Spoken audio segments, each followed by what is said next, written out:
بسم الله الرحمن الرحيم والحمد لله رب العالمين وصلى الله على سيدنا ونبينا حبيب إله العالمين أبي القاسم مصطفى محمد اللهم صل على محمد وعلى محمد وعجل فرجهم.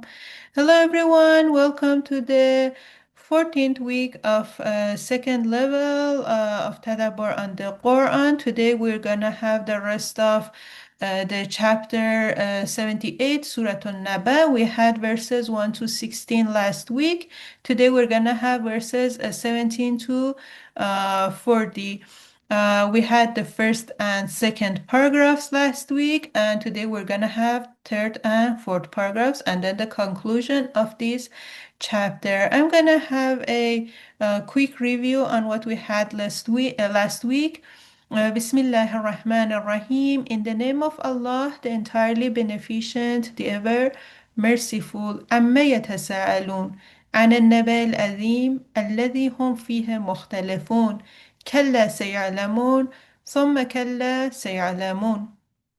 This paragraph actually told us about a situation that people are asking one another about a great news, and they are trying to deny that great news by asking different question and by asking different question from different point of view to deny that great news. What is that great news? Based on the rest of this chapter, we can say that it's about the day of resurrection. It seems that the prophet talked to them about the day of resurrection and warned them that you're going to be separated on the day of resurrection, and they are trying to deny it by asking different questions.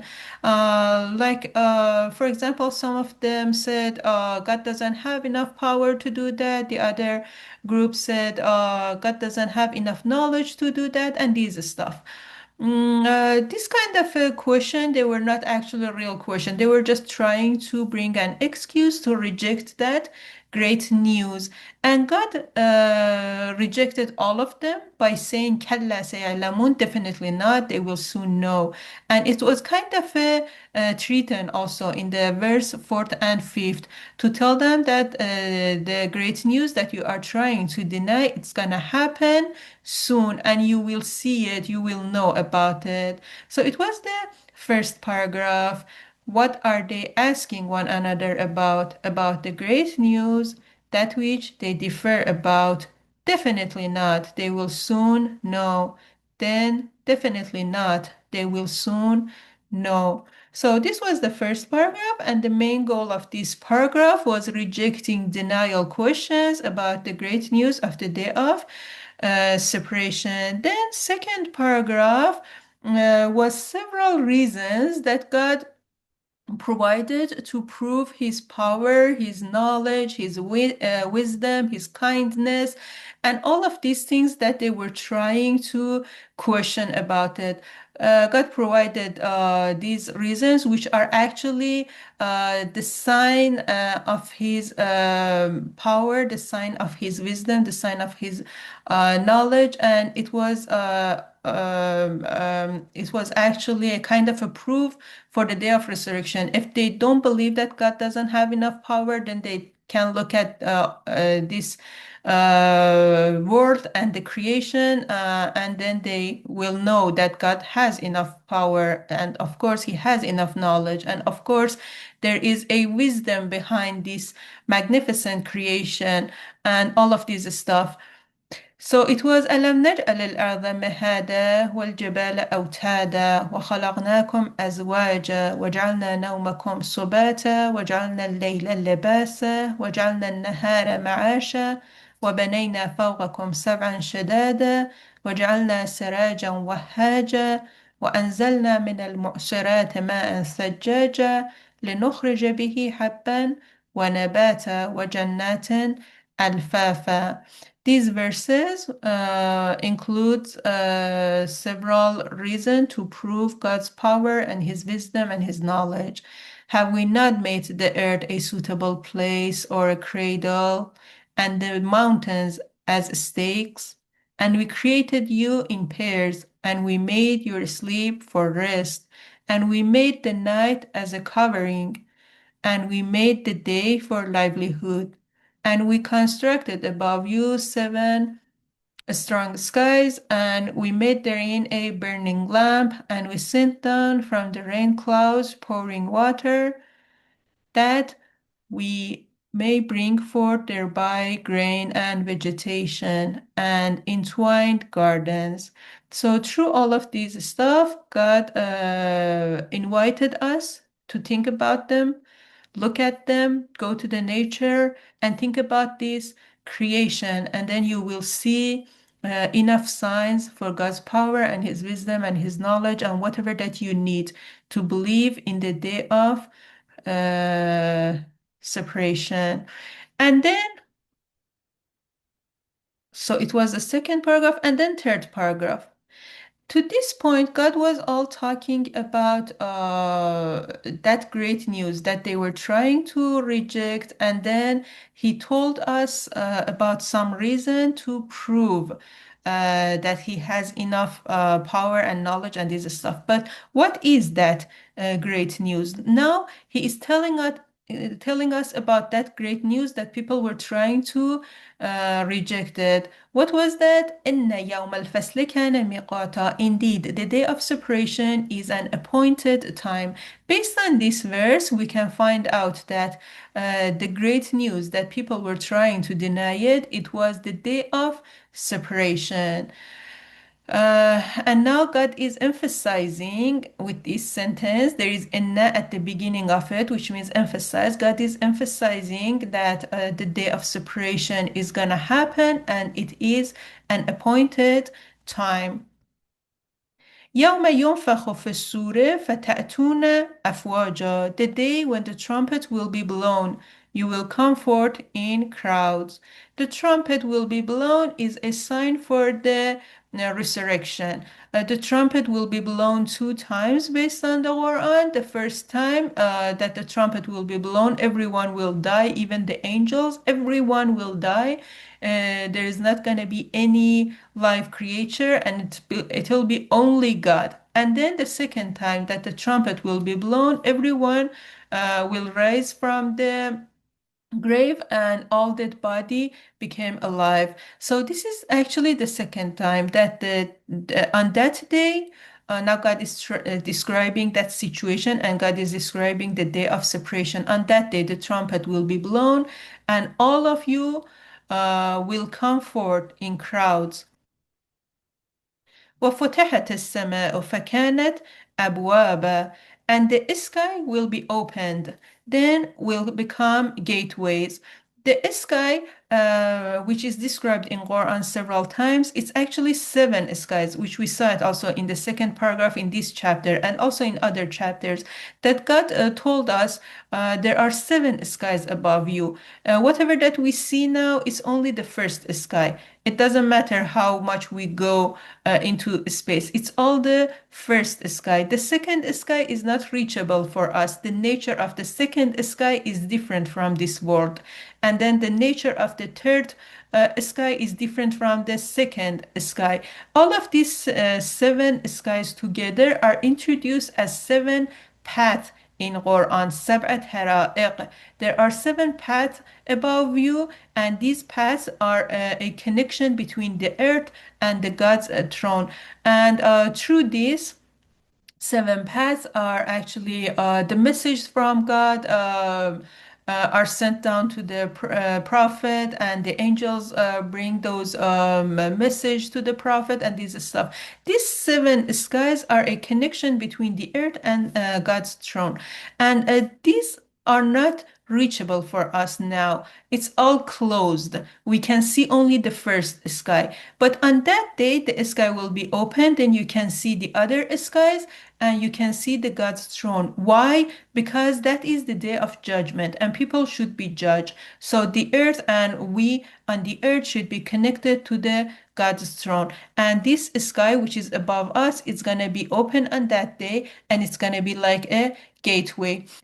Uh, Also, this process of being opened, the sky is going to be opened, is described in different chapters in Quran, different steps of it. Like it's going to be a small crack in it, then this crack is going to be opened up, then it's going to be rolled like a scroll, and it's going to be opened completely. So those verses in Quran that you see, they are slightly different from this one, and they have different words. It's because those are different steps of it. Like إذا السماء انشقت. انشقت means it's a cracked open.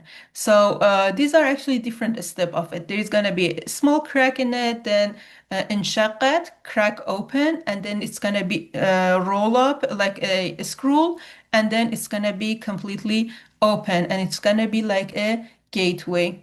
وسيرت الجبال فكانت سرابا, and the mountains will vanish, then becoming like a mirage. It's actually the describing the mountains, and we saw it in different chapters in Quran that mountains will be like the sand dune. They're gonna be destroyed. They're gonna be like the fluffled wool and this stuff. And these are telling us that the mountains, as the symbol of being strong, and in this life we believe that mountains are very strong and no one can destroy them, and this stuff. These verses are telling us that even those strong building will be vanished, even mountains. And not there is nothing that you can count on it as something to go to it as a refuge. There is all of them will vanish, even the mountains. These four verses together are actually describing only the day of separation. What is that? The day of separation. On that day, the trumpet will be blown, and the sky will be open, and the mountains will be vanished. When the mountains will be vanished, it means that like everything on the earth will be destroyed, and this earth will be converted into another earth to be appropriate for the day of judgment. And then after that, God is describing two major groups for us, very similar to other chapters that we had.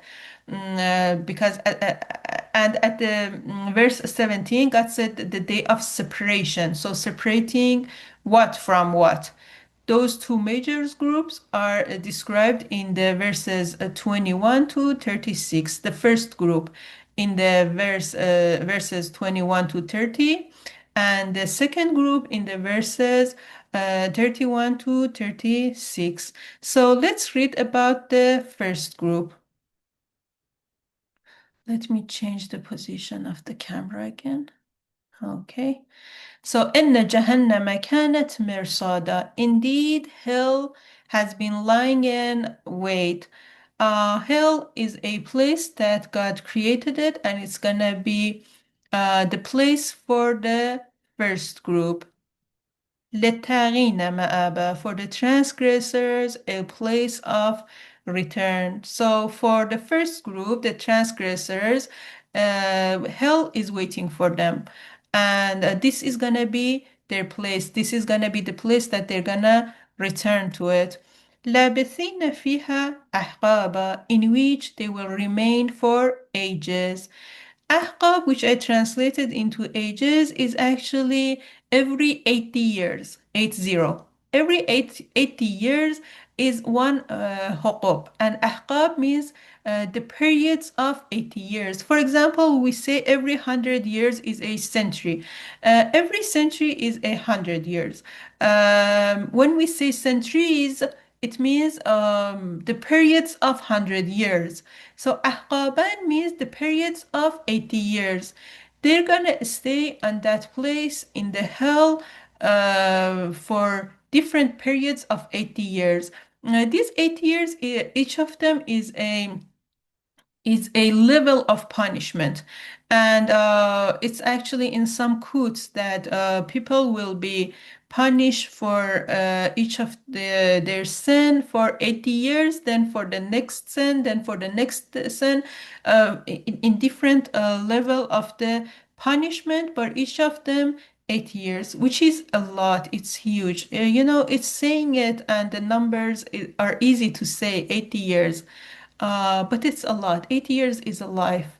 And even if we think about it, that the year on the other life is equal to the year in this life, which based on the code, it seems that the year on the other life is not equal to a year in this life.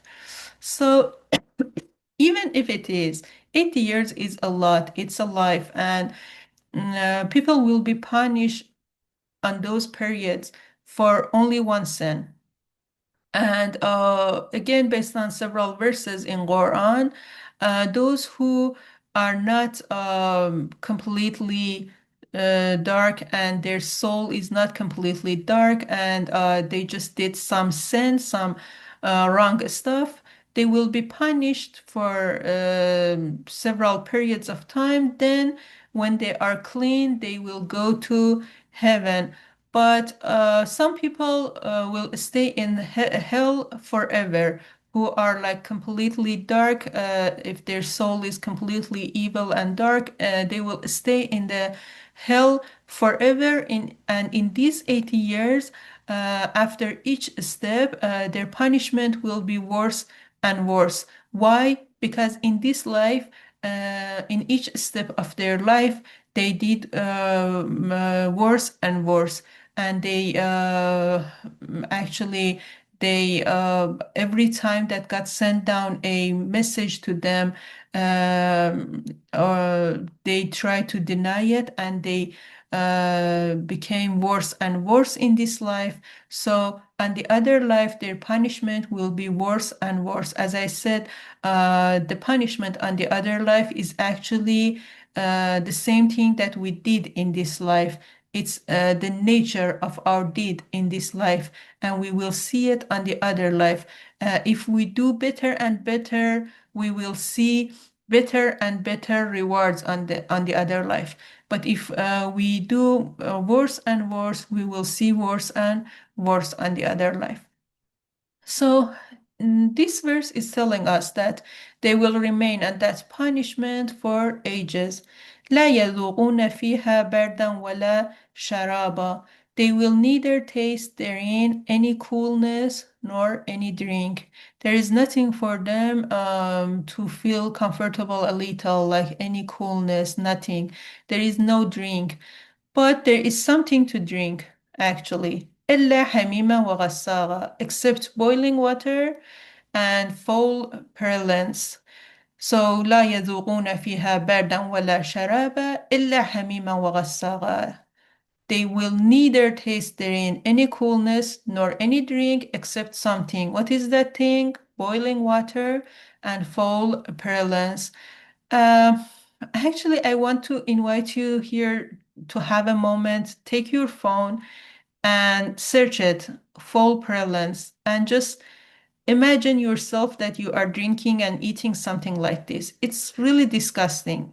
And just have a moment and think about the boiling water, that someone forced you to drink a boiling water. I'm going to give you a minute to think about it.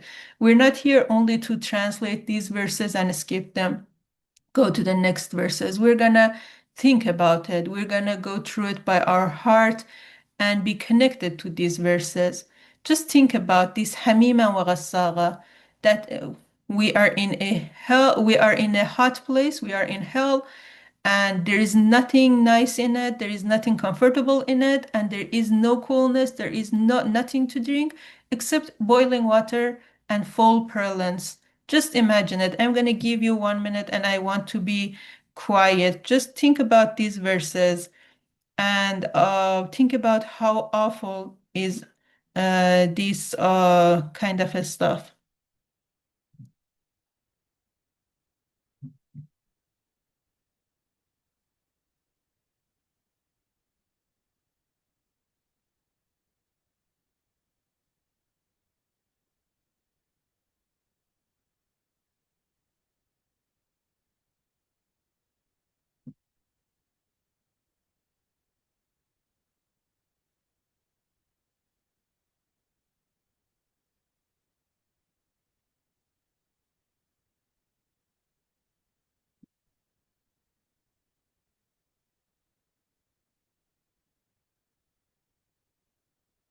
Did you search it?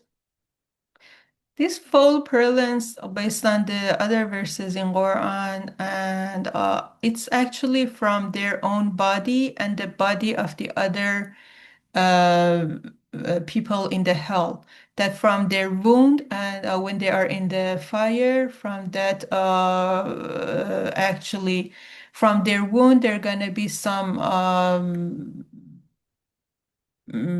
water coming out that has a terrible smell, and it is foul purulence actually, and they will eat it.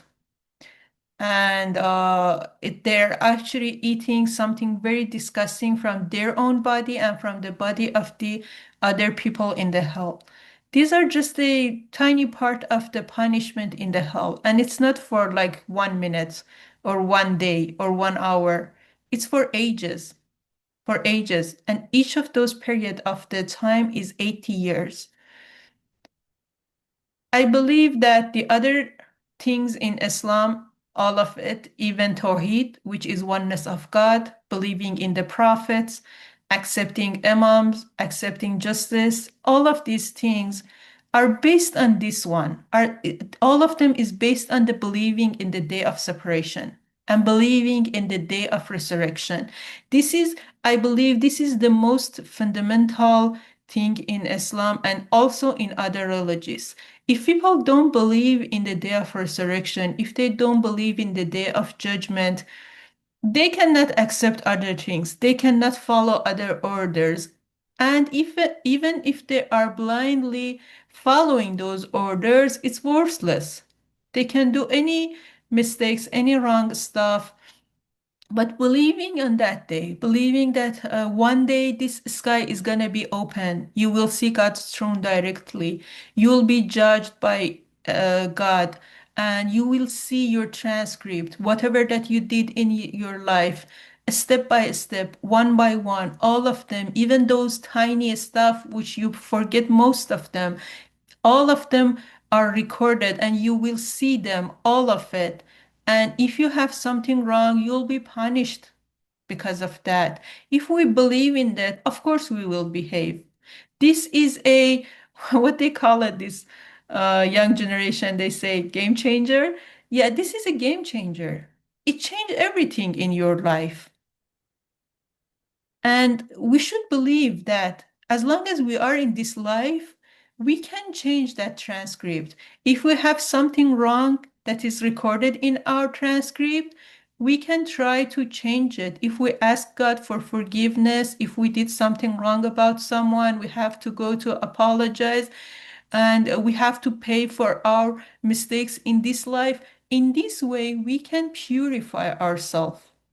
We can change our transcript as long as we are in this life.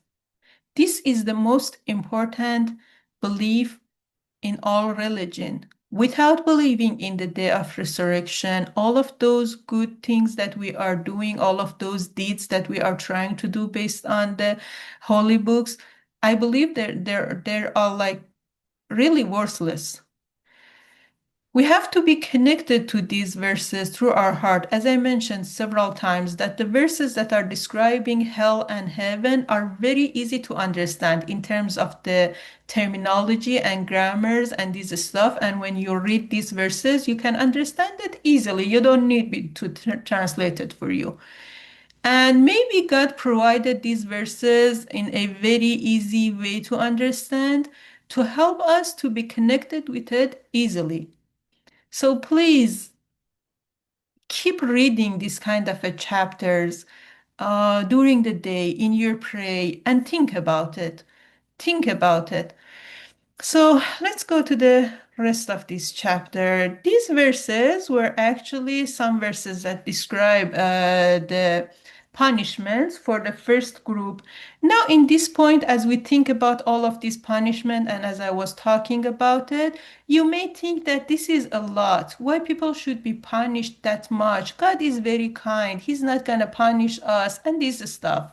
Then next verse is answering this. جزاء وفاقا, an appropriate recompense. God is not gonna punish them more than whatever that they did. Whatever that they did, they're gonna be punished exactly at the same level. This is an appropriate recompense. It's actually at the level of whatever that they did. إنهم كانوا لا يرجون حسابا. And what was those stuff that they did and they have to be punished like this? إنهم كانوا لا يرجون حسابا. Indeed, they were not expecting a reckoning. The main problem that the first group had was this thought that they believe there is not going to be any judgment, there is no day of resurrection, and they did not expect a reckoning. And you can imagine that when people don't believe in the day of judgment, if they don't believe in a reckoning, they can do crazy stuff. Just imagine one day in your city that all policemen and all lawmen tell us that there is no law today, and like for driving car there is no punishment for the high speed, and like everything, like there is no law today, and you can do whatever that you want to. That city in 24 hours will be destroyed. Okay, if people believe that there is no judgment, there is no punishment for whatever that they do crazy stuff, and in 24 hours they can destroy a city. And it's the same about our life. Those people who don't believe in the day of judgment, they can do anything. And God is telling us the main problem about the ideology of the first group was this, that they didn't accept a reckoning وَكَذَّبُوا بِآيَاتِنَا كَذَّابًا, and denied our verses with emphatic denial. They denied every verses that we sent. They just deny all of them. They said كَذَّبُوا means they said this prophet is a liar, and those verses that he brought are lies. There's not gonna be any judgment. That is the meaning of كذب. وَكُلَّ شَيْءٍ أَحْصَيْنَاهُ كِتَابًا. But we have enumerated everything in a book for record. That book is actually a kind of a transcript, that everything that we are doing are recorded in the book, and that book very similar to the transcript that we have in the school, like all of those credits that you have and your grades and everything is recorded on it.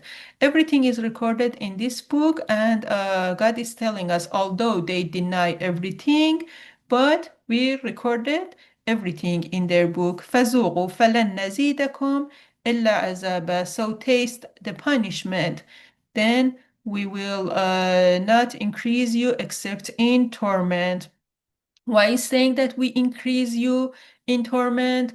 Because in their life, in every step, they deny more and more, and they did wrong stuff more and more. So because of that, they will be punished more and more. This was the story of the first group, verses 21 to 30. But as we saw, it was actually the day of separation. There's going to be two groups. How about the other groups? The other group, it's إِنَّ لِلْمُتَّقِينَ مَفَازًا.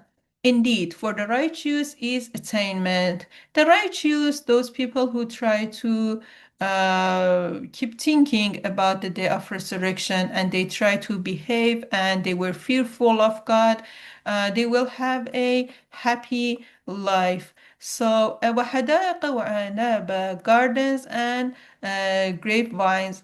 Grapevines is one of the reward that is mentioned in Quran several times, and it's because of maybe because of that joyful which people have in the grapevines, which is very nice, and also the grape by itself is mentioned as one of the reward for righteous people in the heaven.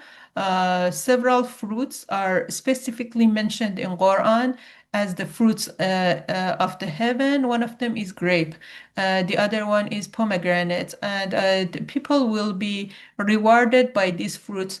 By itself, these fruits are specific and this stuff, but also there might be some symbolic stuff behind it, like the grape and pomegranate, this stuff, there might be a symbol behind it, which is actually in the interpretations class, and imams and prophet can talk about them.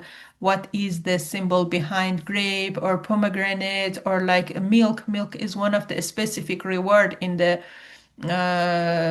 heaven, and honey.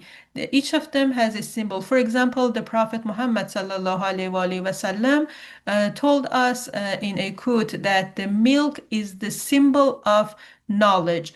And when God is saying that you're going to be rewarded by milk, it means that you will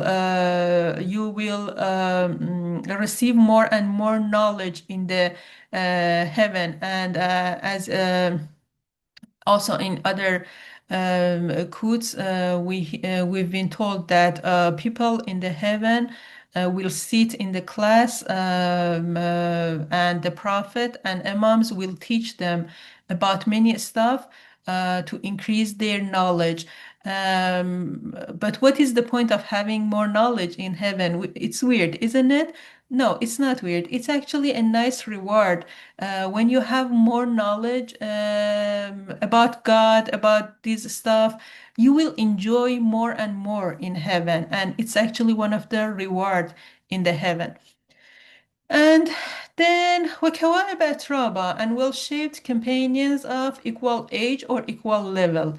Kawaib is described, is translated into well-shaped wife, but I think it's not only wife, it's wife or husband. It's well-shaped couple or companions. It's well-shaped companions of equal age or equal level. Atraban means equal level, like having similar character, and someone with the same spirit and with the same character at the level of that person is gonna be the companion on the other life. وكأسا دهاقا, and a brimming cup of drink. This is another reward. لا يسمعون فيها لغوا ولا كذابا. They will not hear therein vain talk or lies. There is nothing bad in the heaven, and they cannot see anything bad. Even they cannot hear anything bad. It means it's a very pure and nice place. Nothing bad is gonna happen in it. Another point about this verse is like the believers in this life, they usually hear many bad words from the other side, from disbelievers. They are making joke about them. They are making fun of them. They are actually bothering them by many bad words. But in the heaven, they will not hear any of this stuff, which is a nice reward. It means they will be comfortable in the heaven, nothing wrong, and no vain talk and no lies. جزاء من ربك عطاء حسابا. Uh, God is gonna reward them, all of these things that God told us, as a reward from your Lord, a calculated gift also. About the first group, as I explained, they're gonna be punished exactly in the same level of their deeds. Whatever that they did, they're gonna be punished based on that, and exactly equal to that. But about the second group, God is telling us that I will reward them, but also I'm gonna give them a extra gift. But that extra gift is again calculated based on their good deeds. It means those people in the heaven, they will receive reward based on whatever that they did, and also a calculated gift, a extra gift, but that is based on some calculation. It's not just um, unlimited gift. It's something based on their good deeds. So it was the story of the second group.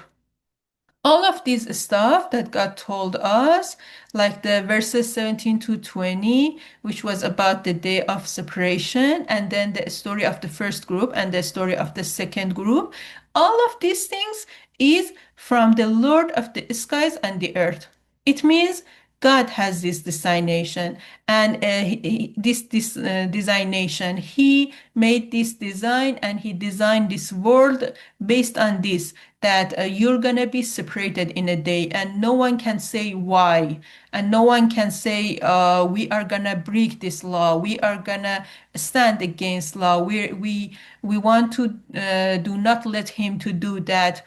No, this is his decision, and he made this world based on that, and he gave us this limited life in this life, and then for the other life, this is what he decided, that we are going to be separated into two major groups, and this is from the Lord of the skies and the earth.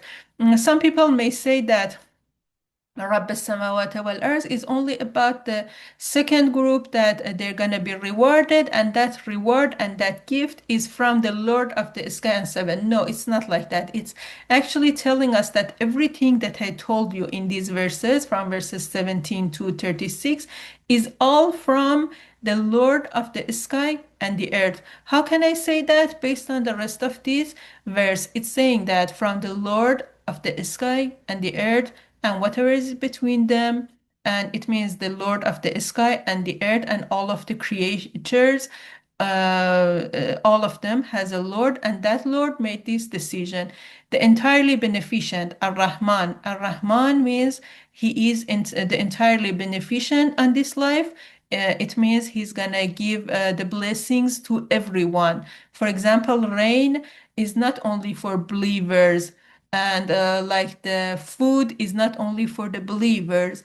Everything, every blessing that we have in this life, it's for everyone. That is Ar-Rahman, the entirely beneficent, and with whom none can converse without his permission. This is what I mean. لا يملكون منه خطابا. No one can talk in front of God without his permission. It means no one can say, why did you make this decision? Why the designation of this world is like this? Why our destination is going to be like this? And why do you want to separate us into two major groups and this stuff? No one can talk in front of him, and that is his decision. He's going to separate us into two groups. يوم يقوم الروح والملائكة صفا لا يتكلمون إلا من أذن له الرحمن وقال صوابا. The day when the Spirit and the angels will stand in rows, none will speak except who is permitted by the entirely beneficent, and they will speak the truth. So on that day, which God decided to happen, that is God's decision, and he decided to have the day of separation. On that day, the Spirit and the angel will stand in rows. This is the day of judgment. They're all standing in the courts, and they're all helping about this judgment. None will speak except who is permitted by Ar-Rahman, the entirely beneficent, by Ar-Rahman. Ar-Rahman, who is the entirely beneficent, uh, only let some people to talk, or some of the angels. No one can speak on that day. On that court, everyone is quiet, and only those who can talk, who God permitted them, and they will speak the truth. They cannot lie. If angels saw something and if they recorded it on that day, they're gonna testify, or like the prophets, they're gonna testify about their nation, and they will say the truth. They will speak the truth. Everything that they will say is the truth. قال sawaba. And they are in front of God, and no one can lie. No one can say this woman did this or this man did this, and no one can lie about it. Whatever that they did, it's recorded, and those people who are witness against us, and also the angels who are witness, they will talk on that day when God permitted them, and they will speak the truth. ذلك اليوم الحق فمن شاء اتخذ إلى ربه مآبا. That day is true. It's certain. It's gonna happen. Okay? That day is true. ذلك اليوم الحق. That day is true, which I saw several translations translated in a wrong way. They said that this is the truth day, which is slightly different from this. It means that day is true. It means that day is going to happen. Certainly that day will happen. So whoever wills may take a return way to his Lord. Now we can make a decision. We can take a return way if we are in a wrong way, or if we did some wrong stuff in our life. Now we can take a return way to our Lord. We can make a decision. We still have time. As long as we are alive in this life, we still have time and we can change our life. So this verse is important, and this is telling us that all of these verses that I was talking about, from verses 17 to 38, ذَلِكَ الْيَوْمُ الْحَقِّ, that day which I describe it for you is true, and it's going to happen. It certainly happened. So whoever wills, so if you want to change your life, start it. Take a return way to your Lord. This was the third paragraph. And the main goal of this paragraph was a description of the day of separation, separating the transgressors and virtuous, and inviting to choose the path of God. The end of this world is the day of separation, on which the transgressors are separated from the virtuous. That day is true, it's certain, it's gonna happen. So whoever wills may take a return way to his Lord. Based on this paragraph, as we learned it, now we can say, we can talk about the reason that God sent down this paragraph. Very similar to the first and second paragraph, we can say the reason that God sent down these verses was that denial atmosphere, that people were just keep talking about the great news and they were trying to deny it. They were trying to deny the day of separation. They were saying that this prophet is a liar. There is no day of separation and these stuff. And God sent down these verses to first describe the day of separation, like the sky will be like this, the mountain will be like this, and this stuff, and then describe the destiny of those two major groups, and then warn them that this is all God decision. God made this world like this, and you cannot change his decision. You cannot change the destiny, and these are gonna happen for sure. So this was the third paragraph, and the fourth paragraph is very short. It's only one verse. This fourth paragraph, which is one verse, is a kind of a conclusion, very, very, very similar to the papers that we write. In the papers, we have like introduction and like the experiment, the result, analyzing the result, and then there is a conclusion. That conclusion is kind of talking about everything that it was before that. So this part, the fourth paragraph, as a conclusion, is gonna tell us about actually whatever that it was before that, about the first paragraph, which was mainly about those questions that they were trying to deny the day of resurrection, and those reasons that God provided to prove his power and his knowledge and his wisdom. And then the third paragraph, which was describing the day of separation. All of these things God sent down for a reason. What is that reason? It's in the verse 40. إنا أنذرناكم عذابا قريبا يوم ينظر المرء ما قدمت يداه ويقول الكافر يا ليتني كنت ترابا.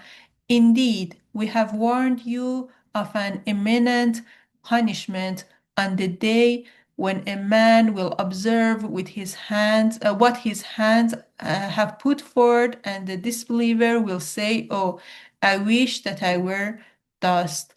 So God is telling us, "Inna anzarnakum," whatever that I sent down, the verses 1 to 39, all of this stuff that I talked about it, indeed we have warned you. It was for warning you. You still have choice. You can be still among the deniers. But whatever that I told you, it's for the warning. This chapter was a warning. Warning about what? An imminent punishment. That punishment is very close to you. It's just gonna happen. You are not that far from it. As I told you several times, uh, we are not that far from the death. Death is very close to us, and it can happen to me in the next hour or tomorrow or like next week or next month. Who knows? It's very close to me. And for that, this punishment is very close to me, and it can happen any minute. And when it happened on that day, when I die, then I'll be punished immediately, or I'll be in a coma, in a semi coma sleep until the day of separation. On that semi coma situation, I don't feel time passing. So, again, death is equal to the day of separation. I'm going to explain it again.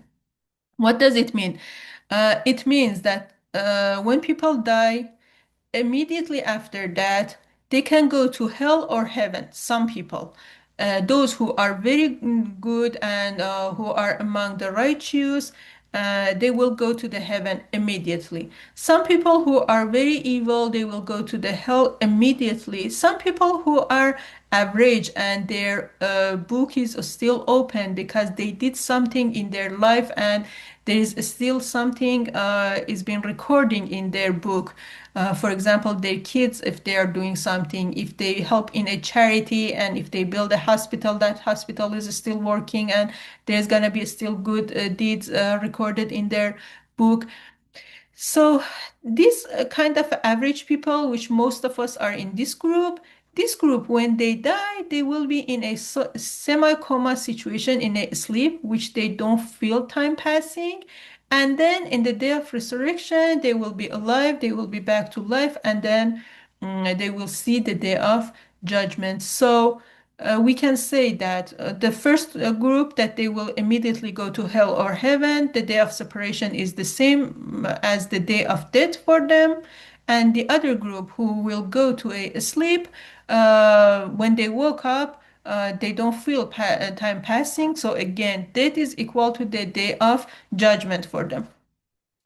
So indeed, we have warned you of an imminent punishment on the day, it means on that day when they woke up, a man will observe what his hands have put forth. Whatever that we are doing, we will send them forth and we will saw them. We will see them on the other life.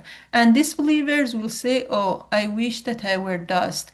I wish that I were dust. It means that I wish I was nothing. I was equal to dust. I wish I wasn't a human to see all of this stuff. This is one uh, actually one interpretation for it. The other one is like this: when we die, our body is converted to soil. It's converted to dust.